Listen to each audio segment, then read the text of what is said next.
মেদিনীপুরে এসে মাছ ভাতের সঙ্গে মাশরুম বাটি খেয়ে মুগ্ধ বিজেপি প্রার্থী অগ্নিমিত্রা। দীর্ঘ জল্পনার পর মেদিনীপুর লোকসভা কেন্দ্রের প্রার্থী করা হয়েছে অগ্নিমিত্রা পালকে। এদিন তিনি মেদিনীপুরে ঢুকে প্রথমেই কালী মন্দিরে পুজো দিয়ে প্রচার শুরু করেন। দেওয়াল লেখা কর্মী বৈঠকের পরে তিনি বিজেপি কার্যকর্তার বাড়িতে খাওয়া দাওয়ার জন্য উপস্থিত হন। এদিন স্পেশাল লোকদের জন্য স্পেশাল রান্না করেছিল বিজেপি কার্যকর্তা সিনহার পরিবার।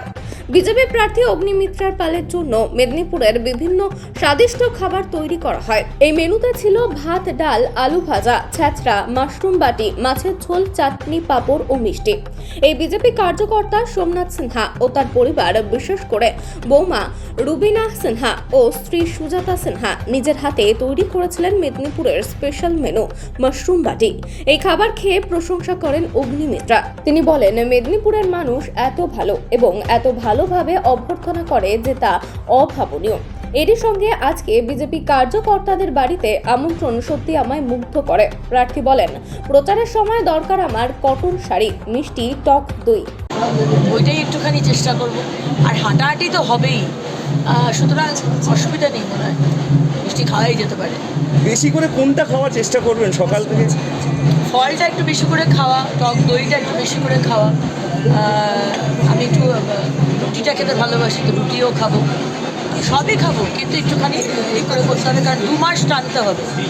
2 মাস আর প্রচণ্ড গরম। এবারে বলছে লাস্ট টাইম যা গরম পড়েছিল, এবারে আরও বেশি গরম পড়বে। আর মেদিনীপুরের টেম্পারেচার আমার মনে হয় যথেষ্ট 46-47 তো হয়তো হয়েই যায়, আসানসোলের মতনই। এখানে আসানসোলে যেরকম ভীষণ ড্রাই গরম, এখানে একটু হিউমিড বেশি, তো মনে হবে না কিছু। সবার সঙ্গে একসঙ্গে আনন্দ হই হুল্লোড় করতে করতে, হই হই করতে করতে ভোট হবে। মানুষের সঙ্গে আর কথাবার্তা, আনন্দ, যেটা একটা ভোট উৎসব। সুতরাং এই জার্নিটাই দারুণ। গোল টার্গেট সে তো আছেই, কিন্তু এই যে জার্নিটা, এই যে ফ্যাশন ডিজাইনার থেকে হঠাৎ করে চলে এলাম রাজনীতি থেকে হঠাৎ করে বিধানসভার টিকিট পাওয়া, সেখান থেকে আবার বাই ইলেকশন, তারপরে আবার লোকসভা, তো এই জার্নিটাকে এনজয় করতে চাই। দিদি, শাড়ি কি প্রেফার করবেন, কটন? আমি তো কটনই পরি।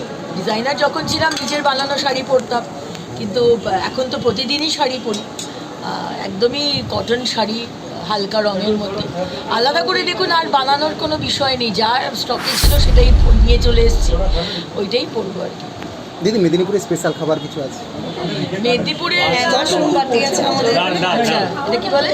মাশরুম বাটি। মাশরুম বাটি আছে, এই যে আমাদের দিদি করেছেন, তো সেটাই প্রথম মাশরুম বাটি দিয়ে আজকের ভোজন শুরু হলো, এবং কার্যকর্তার বাড়িতে খাওয়া, এটাই তো আনন্দ। পশ্চিম মেদিনীপুর থেকে শেখ ওয়ারেশের রিপোর্ট, বিগ নিউজ।